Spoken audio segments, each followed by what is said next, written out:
In the know, nonstop Vikings talk. It's Purple Daily on Score North and ScoreNorth.com. Purple Daily, presented by Surly Brewing Company.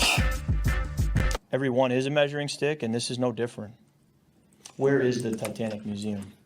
Good eyesight. That's in Pigeon Forge, Tennessee. Okay, that's. I'm road tripping at the end of the season, probably down south. I may have to stop. In Belfast, and so is our man Sam Is that Ekstrom over better? there. Yeah, that's where it was actually built. So the one in Tennessee is sort of the B team to the one in Belfast? Yeah, it'd be the JV museum, but it was still pretty good. Okay, all right, I'll add it to the list. There's a Noah's Ark Museum in Kentucky I want to hit too, so maybe I can. I'll add that to my list. There you go. All right. Oh, I love it. Kirk Cousins and Chris Thomason, just Two peas in a pod. kindred spirits going to the Titanic. Which Titanic museum is better? This one over here, that one? Are there any museums that you guys would like to road trip to when the Viking season's over? No, I'm good. I'll stay on my couch. Maybe a little tease for 4-Question Friday. Oh, okay. I see where you're going there. Let me add it to the notes right now. I just want to make sure we get this. Okay, which museum? Which A team or B team? museum You know? Are we going do south? Are you we going want east? to road trip to? Yeah, think about that, people.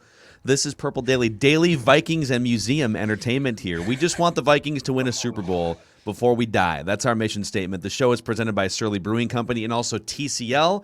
TCL is here with some of the best TVs for football watching that you're going to find.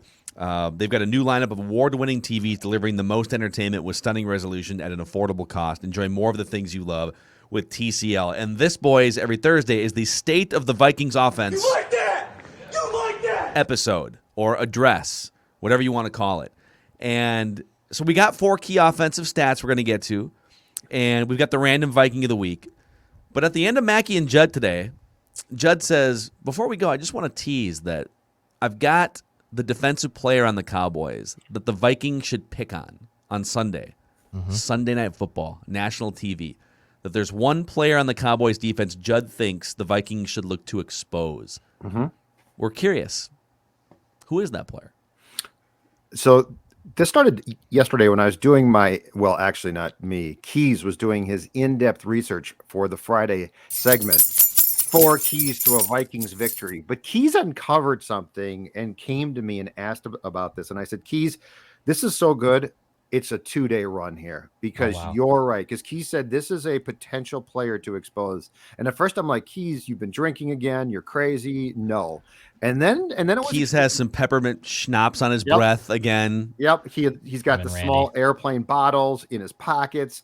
And I'm like, Keys, let's not do this. And he's like, no, you don't. Sit down and I'll explain. And so he did. There is a player to expose on Sunday Night Football under the national spotlight, a player who's having what appears to be on the surface a fantastic season, but in reality leaves him ripe to be exposed because of his desire to show everybody nationally again how great he is.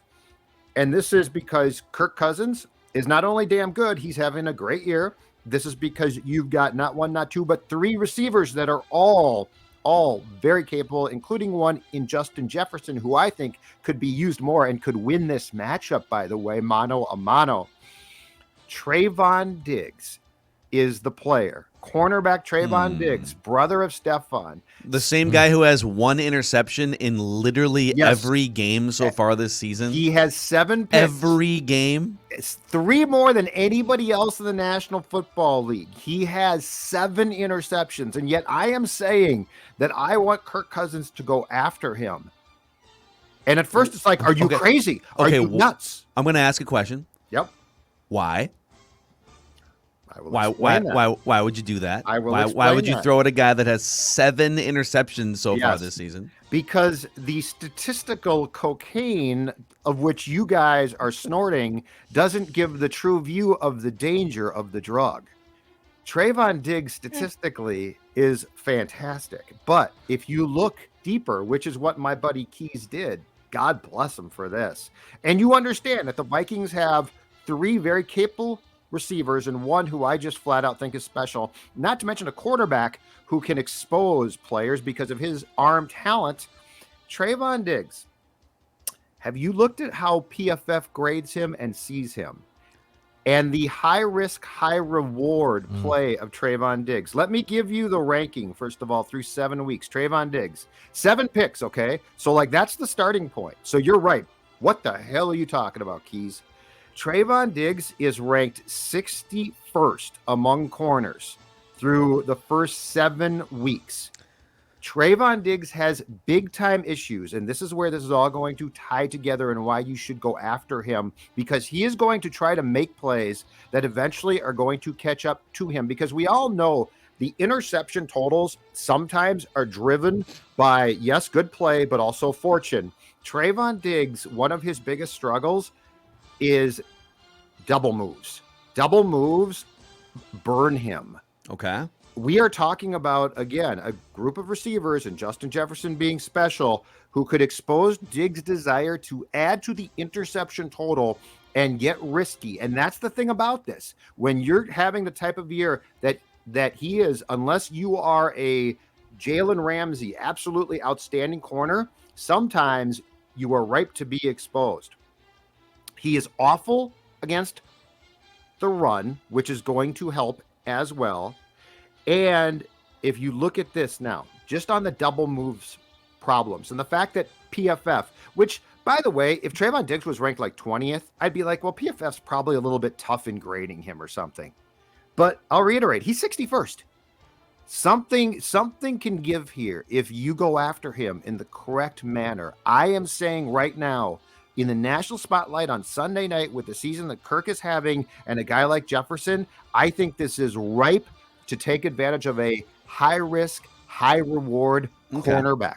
And actually the high risk, high reward literally played out in like back-to-back plays in that New England game where he gets there was a pass over the middle, it got bobbled, and he's right there for the opportunistic interception.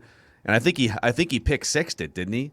He brought it back to the house, and then the Cowboys said, and then the Patriots come right back and go right at him, and they throw a deep pass for a touchdown in a back-and-forth game. So a couple things, because I just, as you were talking, went digging here too. So PFF hates him in the run game. Yep, he's one of the worst run defending. So I think if Dalvin Cook, if you can target his side of the field and run at him, I think that's a good strategy.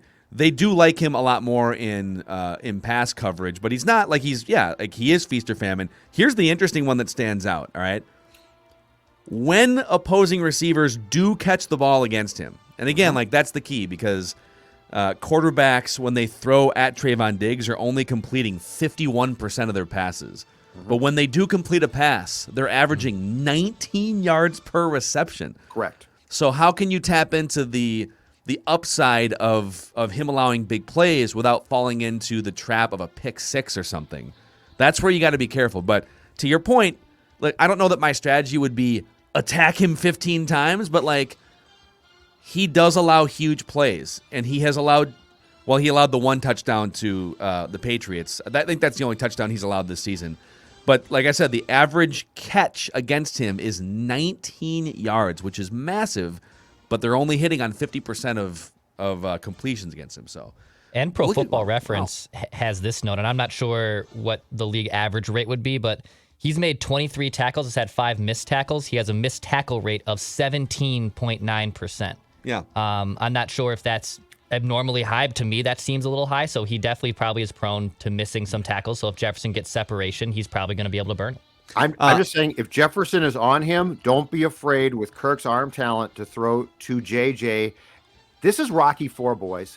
You ain't so tough. You ain't so bad. You ain't so get along. Yeah, that's actually not Rocky 4. That's Rocky 3. Okay. Okay. Put some respect on Rocky 3. Okay? Rocky 3. And okay. It's, you ain't so bad. You ain't so bad. You ain't nothing. You ain't so bad. You ain't so bad. This is the game, though. This is what I want to see. What I want to see is this offense firing on all cylinders. And I'm telling you right now, statistically, if you dig in on Trevon Diggs, there are areas that you can expose where he's going to get over his skis, and Jefferson and Cousins especially can do that. Okay, to your general premise here of don't be afraid, I 100% agree. I don't know that I'm just going to go attack one of the most dangerous cornerbacks. I'm probably going to be a little bit more careful there than you are advocating for. But I think back to 1998, and I remember the mindset. people knew that offense was elite, and the Vikings were going to play the Cowboys, and it's prime time, baby. It was Thanksgiving, right? Yep. In 1998. Yes. And by the way, Deion Sanders wound up missing that game with turf toe, and people question how bad was the injury, or did you just not want to face Randy Moss, right? But when it was thought that Deion Sanders was going to play, and the Cowboys are coming off a dynasty, so that was a much higher profile and better Cowboys run than the one we're seeing this year with them. And they had they had a Hall of Fame cornerback, like a lockdown, shutdown cornerback. And the thought process going into that game among the fans and the Vikings was, who cares? You can't stop this offense. You can't stop Randy Moss. And I want this I'm not saying that this Vikings offense is 98, but they've got damn good receivers. And Kirk Cousins is having an excellent season. So to your general point about don't coach scared, don't avoid that guy, because Justin Jefferson is every bit as good at his job, if not better, than Trevon Diggs is at his job. So don't coach scared. Listen, if you see a one-on-one matchup with Justin Jefferson on Trevon Diggs, I'm taking that all day because he's Justin Jefferson. And look at Moss's day, that day in particular, and that's the day I want. Look at what Randy did statistically Thanksgiving Day 98, Phil, and that is what I want, because it's not, oh my God, he caught 10 passes. I believe he caught 3 passes for 3 touchdowns. So I'm not saying you got to throw Justin Jefferson every pass. What I am saying is, yes, don't be afraid. I think Justin Jefferson is better at his job than Trevon Diggs is at his job. And so if the coverage dictates that Trevon Diggs is on Justin Jefferson, I want Kirk Cousins, I want Clint Kubiak, and most importantly, yes, you, Mike Zimmer, to expose it. Wow. Key's coming in hot there, man. Judd's Key's coming in. On a short week. He dug a lot. Damn, dude. Like, he did a lot of research, because at first I'm like, Trevon Diggs, are you crazy, man? Quit that. Get off the bottle. And he's like, no, man. No, I'm gonna put my Surly down and explain to you what I'm talking about. He's like, I'm not on the bottle. I got a can of Surly Furious, Judd. And you should too, because that's right. Win or lose on Sunday. You know what you can enjoy from your couch, or heck, in the stadium? Surly Furious, the best IPA in the state, as we keep saying, the best IPA. Let's cut to the chase. In the entire world, probably. In the world. Or not probably, for sure. Surly Furious IPA. All of the Surly products are fantastic. Go pick yours up for a great weekend of football. Also, they love the support that you guys are showing their product. And whenever you tweet us photos of your cans of Surly, it's awesome, and Surly loves it. So keep sending them in. Show us your can. Show us the support here during this Viking season. I got one from a guy in an airport in was it North Dakota, South Dakota yesterday? Yeah. That was the pilot. That was the pilot. Actually, we're like, buddy, just be careful. It wasn't a can. It was just the glass, but it looked damn good, and I think it was Surly Furious. Shout out also to Federated Mutual Insurance Company. Just make sure if you're a business owner that you can sleep well at night by making sure that your bottom line and your employees and your building, everything is protected with the right risk management tools and people that can help guide you, which Federated has plenty of great people. Go to federatedinsurance.com, and remember, at Federated, it's our business to protect yours. All right, boys, I have 4 key offensive stats on this State of the Vikings offense episode of Purple Daily. Fourth quarter. Gotta play them all. Thank you.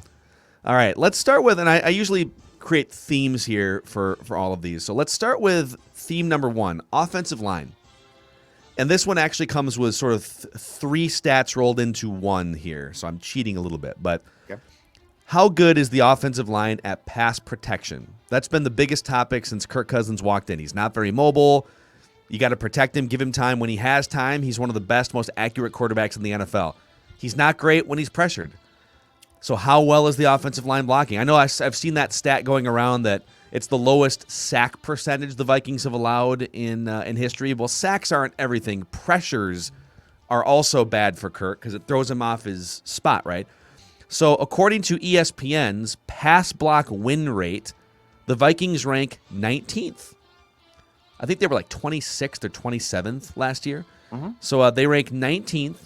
The Vikings offensive line produces a 56% fully clean pocket 56% of the time. And by that they mean, did you hold your own collectively for at least 2.5 seconds? And after that, it's not your fault anymore.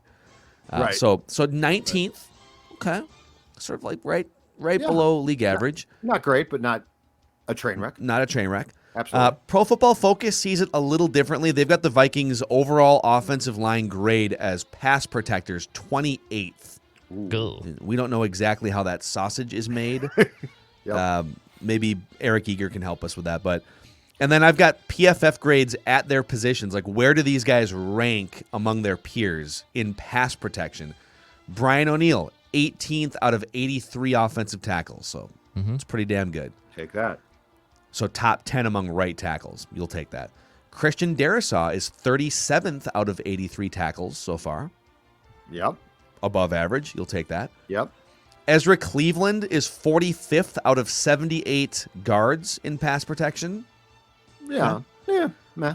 Oli Udoh is 47th out of 78 guards in pass protection. Interesting. So he must not be getting dinged as much for penalties as I thought you might be. He is. He's getting dinged for penalties, but he's been mostly solid in terms of pressures. He had one really bad game. I think it was the Cleveland game. Yeah, I think I can't remember. The Bengals game and Browns games are the two that come to mind as bad games, and the rest have been, I think, sufficient. Yeah. And then Garrett Bradbury is 36th out of 37 centers in pass protection. So he is, God, it's just... they need to fix the glitch with his paycheck. We've fixed the glitch. So they have no elite offensive linemen. They have one really good one in O'Neill. Mm-hmm. And then they've got Darrisaw, Cleveland, Udoh are average-ish. And Bradbury is a train wreck when it comes to pass protection relative to his peers. Right, but Phil, that comes back to what we've talked about now for like 2 years, which is be average. Like, they were so bad. Yeah. The right guard position until Cleveland started playing last season was such a disaster that you'll take this now in a heartbeat. Mm-hmm. Like, it was so unplayably bad. Samia was awful. And then don't you wonder here, like, all right, so you got three guys that are fine, they're average, and there's still some upside with Ezra Cleveland and Oli Udoh. It's like, that's the good news, is that these guys are young. Darrisaw, he's average so far, but he's young, and these guys could get better, which is good news, probably for more like 2022. But like, is Mason Cole so untrustworthy? Is like, and people have talked about Wyatt Davis. What would you have to lose? Bradbury is okay as a run blocker, but like, is there really that much that you would have to lose? Maybe Kirk is just super comfortable with his relationship with Bradbury and having his hands on another man's ass for 3 hours every Sunday. I don't know. That sounds really personal. I don't know that. I think the starting point problem with Garrett Bradbury is he's a first-round pick. I really do. But that's a sunk cost at this point. Wyatt Davis, to me, he took snaps at center at times during camp, but I don't think he's played there. Like, there's no way he should play there. He should be a guard. My question comes back to the first guy that you talked about that they got from the Cardinals, Mason Cole. Because, okay, I know he's not very good, but Garrett Bradbury is a mess there. So, but that's the one position they just got to fix it. Yeah. Like, you got to fix that one. I've got one more. I know I'm putting I'm sort of cheating here because I've got offensive line is stat number one, and I've got like 15,000 stats here. But yeah, you're really cheating. So when Kirk gets pressured, what percentage of those pressures turn into sacks? And Kirk ranks 5th among quarterbacks. Only 12% of pressures turn into sacks. Mm-hmm. And for context there, so Kirk's at 12%. Josh Allen leads at 8% because he's just able to maneuver and just make ridiculous plays. Huge. So again, Kirk 12%. Davis Mills, Baker Mayfield, and Justin Fields are all at 30%. When they get pressured, 30% of the time, it turns into a sack. How is Baker Mayfield that bad? Because he's not good. He's not mobile. He's not that mobile. Good. People think he's mobile because he ran in college. He's not. Yeah, but I mean, he doesn't run fast. No, but like, just escape pressure sometimes. But he's not. That's the thing. That's his problem. He still thinks he's like Oklahoma mobile. Yeah. It's like, well, you're not playing Texas Tech's defense every week, guy. It's true. So I think Cousins getting rid of the ball quicker. There's just a concerted effort, and we'll get to some of that too. Yes. But all right, key stat number 2 here, or key category of stats. Thanks, Rick Spielman. Let's talk about accuracy. Kirk Cousins ranks 4th in the NFL with an 81% accuracy rate. And what's the difference between accuracy and completion percentage? For accuracy, we're taking away drops, we're taking away spikes, we're taking away throwaways. If you just throw the ball away, we're not counting that. So when he targets a receiver, how accurate is he? 81% ranks 4th in the NFL. The only 3 quarterbacks ahead of him are Kyler Murray, Joe Burrow, and Mac Jones. However, Kirk ranks 3rd to last in average depth of throw. So he's averaging fewer than 7 air yards per throw. Lamar Jackson's at like 11 at the top of the list. So he's super accurate, but he's not throwing the ball in the air very far, whether it's schematically or he's choosing to check down or some combination of both. So take the accuracy numbers with a little bit of a... He's accurate down the field too, but like when you see that number, it's a lot of 6, little screens or short passes underneath stuff, and that's fine too. But I'd like to see the Vikings not rank 3rd from the bottom in average depth of throw the rest of the season. So can I attempt to tie 2 of those stats together as a possibility for the explanation? I wonder if the fact, and this is the good thing, that Kirk is delivering the football quickly now, because there's no question he is getting throws off that we did not previously see. I wonder if that is predicated more often on the short passing game, because obviously if you drop back and throw downfield, it's going to take some time to develop. Yep. And I wonder if that's the workaround. And I'm with you. I don't think that you can abandon the deep passing game and be like, well, we just can't do it. That's BS. But overall, statistically, I wonder if that's what that comes back to, which is we don't have the offensive line to hold up in protection for long periods of time, so we're going to have Kirk deliver the ball quickly. But in order to do so, it's going to be more difficult to drop him back into the pocket for any amount of time to try and find guys deep.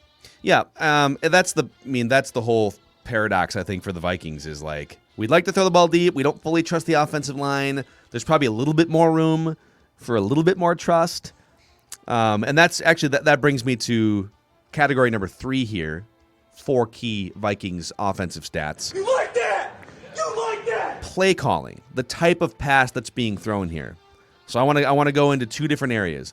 Play action attempts, which that's something the Vikings are great at, right? They've got Dalvin Cook, using him as a decoy on play action. Kirk Cousins, statistically, is one of the best play action quarterbacks in the league since joining the Vikings. Yet, the Vikings rank only 25th in total play action attempts this year. What do you think of that? There has been the one thing that I think, with beyond a shadow of a doubt, that Clint Kubiak has gone away from that we probably didn't expect is that play action, which was really big in Gary's world and clearly helps Kirk. I don't want to say it's been abandoned, but it has been peeled back on quite a bit. Now, here's the question I have off of that, though, and I think it's a discussion that we have had previously as well on this show.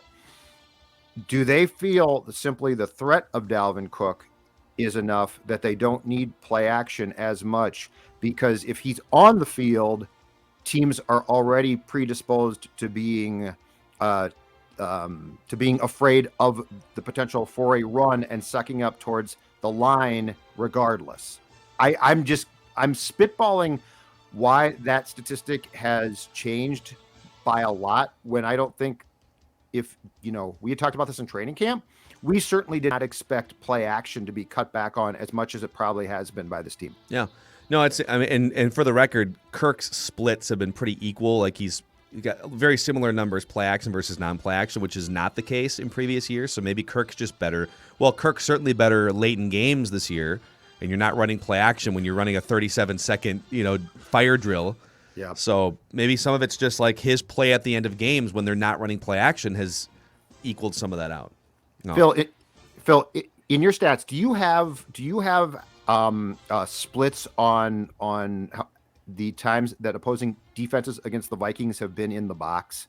So how how many guys. I'd be curious to see just the threat of Dalvin, what that does, because there became a point fairly quickly, I think, with Peterson, where teams would just have as many guys as possible in the box. And if you went play action, that was fine. But they were already so afraid that Peterson was going to get the ball that it impacted how they at least pre-snap were lined up. I'll have my statistical interns do some digging on that. That'd be interesting to see. It's a super deep dive stat. I don't know. We'll see. That'd be very interesting to see. I want to give you another one in terms of play calling. So, we were banging the drum before that Carolina game. The Vikings were only averaging like 3 quote-unquote deep passes per game of 20 yards or more through the air. Yep. Well, they unleashed for 8 against Carolina. They hit on 4 of them, including a game-winning touchdown to KJ Osborn. That's awesome.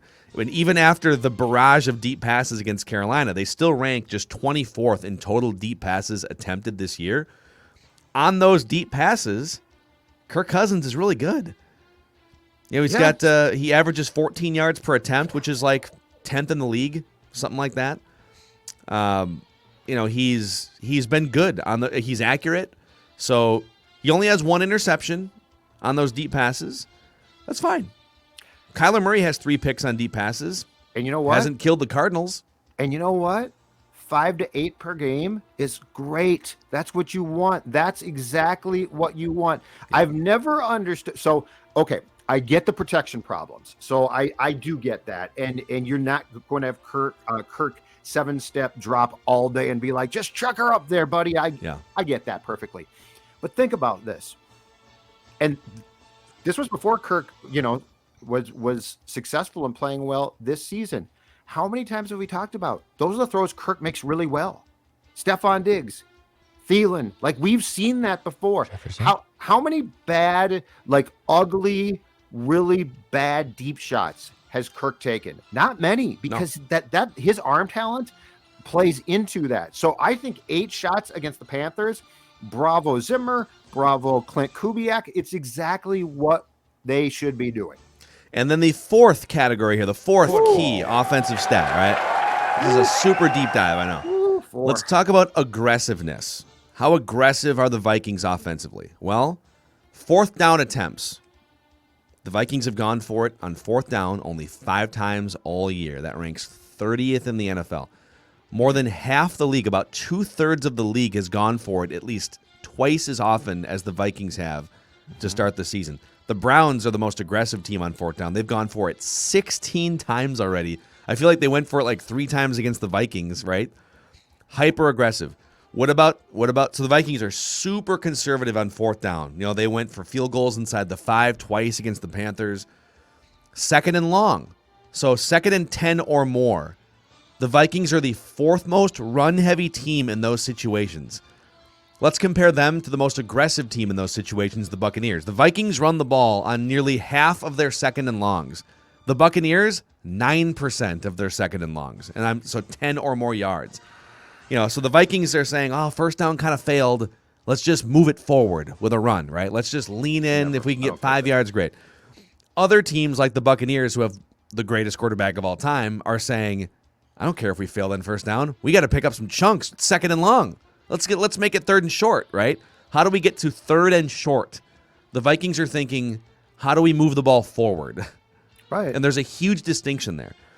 And then we already talked about this, but the Vikings are 3rd to last in average depth of throw on pass attempts. So 4th downs, conservative. 2nd and long, conservative. Overall passing game, largely conservative.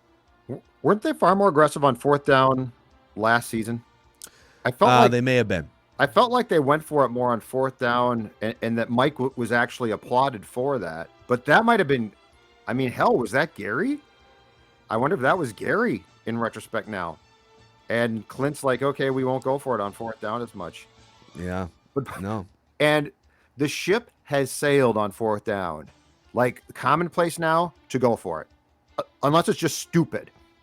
If you watch games now, like this is not like 3 coaches do this a lot. It's really cool. But what about like teams are doing it now? I think the biggest one, like Alex Boone, brought this up on Tuesday's episode.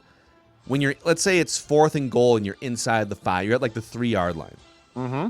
Now, some of it depends on, all right, is it the fourth quarter and a field goal puts you up by 2 scores to end the game? Kick a field goal. But in the first quarter or the second quarter, and it's close, or you're leading by a touchdown or a field goal, what do you do I think a lot of people are just take the points. Just take the points, right? Yes. I just a lot of old school people are like that. Yes. No I question. just like I feel like, I know a lot of people rip on like the Browns did it against the Vikings and whiffed, and I don't know if you guys watched any of the Washington Green Bay game, but Washington went for it for touchdowns inside the 5 a couple times and failed. Too early.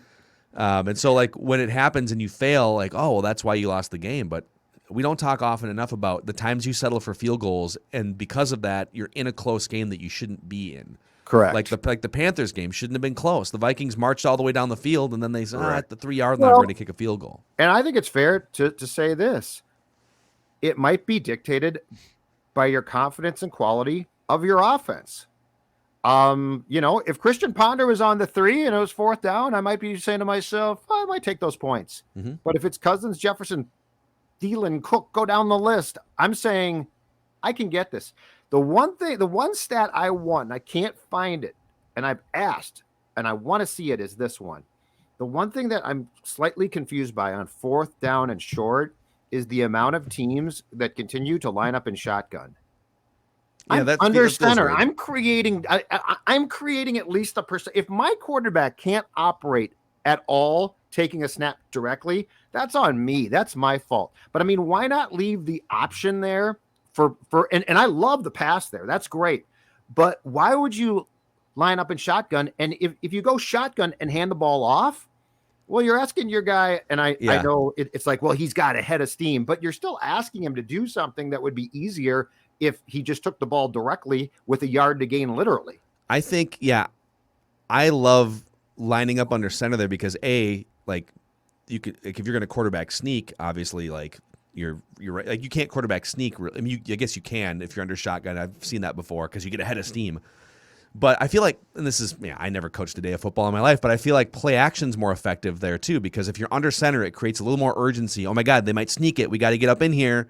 And then all of a sudden you turn around. Oh wait, he's handing it off. No, he's not. It feels to me like play action could be more effective. But then again, like I quit football in 8th grade. So what do I know about? No. The best 4th down and short call I've seen this year was week 1 Bengals Vikings. And I think Burrow was under center when he threw that pass. That was a bleeping great play call because the Vikings were all sucked up. They were like 4th and 1. It's going to be a run. And Burrow, and again, I will liken the Vikings offense to the Bengals. Like I see a lot of the same things. Now with Irv Smith Jr. out, the Vikings probably don't have as good of tight end and Conklin as Cincinnati does, but with Jamar Chase, with Burrow, right? With a run game that's pretty good for the Bengals as well. I think the Vikings offense can look at the Bengals and steal a lot, but I loved that play call because it created a lot of indecision on the Vikings part on 4th down, what they were going to do offensively. Yeah, Joey Burrow is fun to watch. And again, like I think, look, the Bengals are one of the best teams in the AFC now, so that's not a bad loss. It doesn't make that a bad loss. It's a game you should have won. If you want to compete on the highest level, yes, thank you. I don't look at that game any differently than I did when they lost it, to be honest with you. Like I thought the Bengals were worse, but it was still a very winnable game. Amen. All right, we got Random Viking of the Week coming up here, but Judd is Mr. Skinny, Mr. Thin here because of Livia, our friends at Livia. Livia Weight Control Centers, they are my friends, and 3 weeks in, I'm down about 15 pounds. In fact, I'm going in for weigh-in number 4 today, hopefully down more. I'm sure I am. I think if you actually watch Purple Daily, you can see it in my face. I've lost some jowls. I've lost some weight in my chin. The clothes fitting better. Everything better because of these fine folks. And the easiest thing is it's simple. It's not a difficult plan. It's a lifestyle change, but once you make that change, you're going to feel great. First 10 weeks, I'll say this slowly because it might be too good to be true, but it's not. Limited time offer. First 10 weeks are free. Livia.com or 855-GO-LIVIA, Livea. Livia.com. Check them out. Lose the weight along with me and tell them that Score North and Zolgad told you to check them out. Also, hello to our friends at Moon Motorsports off 94 in Monticello, which has more major power sports brands under one roof than any other regional dealer, making it the most exciting showroom experience in Minnesota. You got to check them out. You can stop in. You can also snoop around moonmotorsports.com, where, for instance, the Polaris experts out there are making it happen, connecting customers with their new Polaris ATVs and side-by-sides. It's a glorious place if you're into power sports. Snowmobile season is on the horizon in Minnesota. Moon Motorsports in Monticello, now with 10 brands under one showroom, moonmotorsports.com. It's time now for the Random Viking of the Week here on Purple Daily.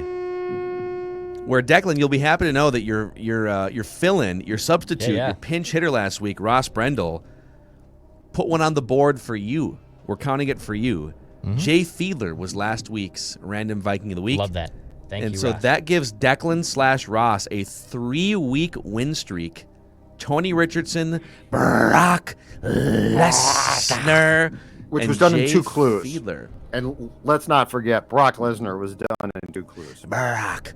So Judd has an 8-4 lead all time on Declan in the Random Viking of the Week. I give you a series of clues. You each get 3 incorrect guesses. You can ask me questions.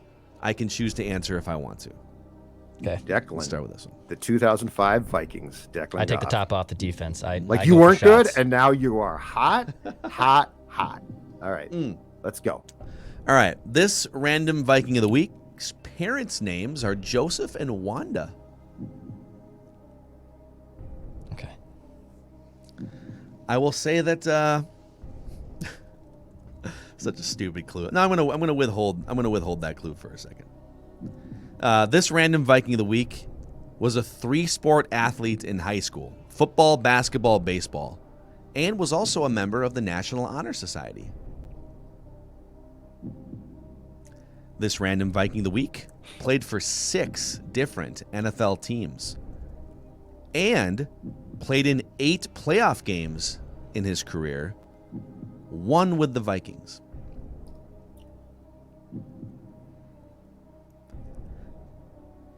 All right, this Random Viking of the Week played in 104 career NFL games. Okay. I will also tell you, remember, his parents' names are Joseph and Wanda. That there is alliteration with one of his parents and the last name.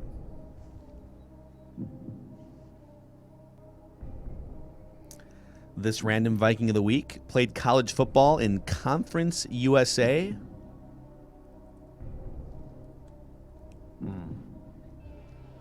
This Random Viking of the Week, in no particular order, played for these NFL head coaches: Bill O'Brien, Brad Childress, Ron Rivera, Sean McDermott, Les Frazier, Joe Judge. Joe Judge. In 2009 in college, Conference USA, this Random Viking of the Week became the first college player to accomplish a specific feat. I'll tell you the feat at some point here as I go through the clues, but not yet. So, okay. Did you say on the coach's clue, did you say he played for them and as head coaches? Yes, those were the head coaches that he played for. Okay, so Joe Judge. This Random Viking of the Week So I covered him. played in 104 NFL games, but only started 4 times. Started 4 games.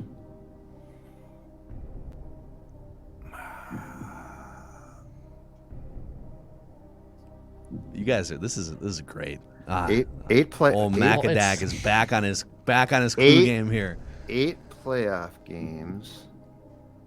All right, this Random Viking of the Week 8 playoff games. was Yeah. a 6'4", 231-pound player. 231 pounds? 231 pounds. as opposed to 232. Yes. Okay. So Ron Rivera. Hold on. So Carolina. This Random Viking of the Week. Giants. I think I don't have all the NFL's history here, but I think this Random Viking of the Week is one of the rare players to have returned a kick, made a tackle, completed a pass, caught a pass, and run the ball all in his career. No, I won't, because Joe Judge throws me off. This guy's played recently. I mean, the Giants might be even active. I will say that this player played for Joe Judge, I believe, last season.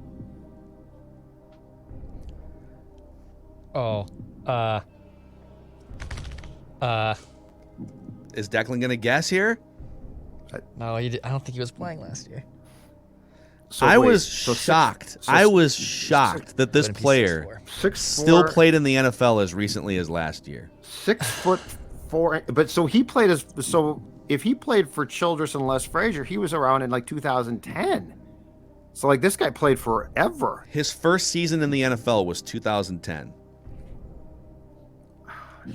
This Random Viking of the Week was a 6th-round draft pick. And this Random Viking of the Week, in 2009, I'll finish this clue for you, became the first college player ever in back-to-back seasons to throw for 2,000 yards and run for 1,000 yards in the same season, 2 straight seasons. So wait. Say that again. 2009. In 2009, the throw. I got it. Joe Webb. There it is. Joe Webb is your Random Viking of the Week. I almost said Jerick McKinnon, then I realized he didn't throw for 1,000. Yeah, and is not 6'4", 231 pounds. Joe Webb played for the Giants last year. He was with the Giants last year? Yes, I have no idea. So he went to Alabama Birmingham. And at the time, I don't know if this has been broken since then or not, but so in 2008, 2009, he threw for 2,300 yards in both seasons and ran for over 1,000 yards in both seasons. No one had ever done that in back-to-back seasons in college football history before. Joe Webb. So I was shocked to learn that he was still, like, he's just been this hybrid player. He's returned kicks. He's been a third-string quarterback. So he's just still kicking around? Yeah.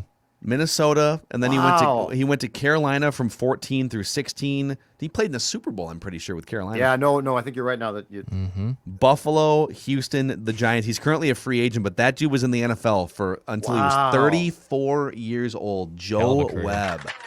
Wow, Joe Webb. Declan is roaring back here. 8-5 now, right? 8-5. 8-5. Awesome. 8-1. Big time. Yeah. All right, we got to go here. That's your state of the offense. That's your Random Viking of the Week. We spent a long time with that, didn't we? I lost track of the time. Okay. All right, that's a wrap here. Don't forget, after Vikings Cowboys on Sunday, the most fan-friendly interactive show in Minnesota sports is Vikings Vent Line. And I have a feeling that win or lose, it's going to be maybe the biggest Vikings Vent Line ever, just based on Sunday night national TV. So we are pumped. Thanks for hanging out with us, Vikings fans. We'll see you guys tomorrow on Purple Daily Vikings Entertainment.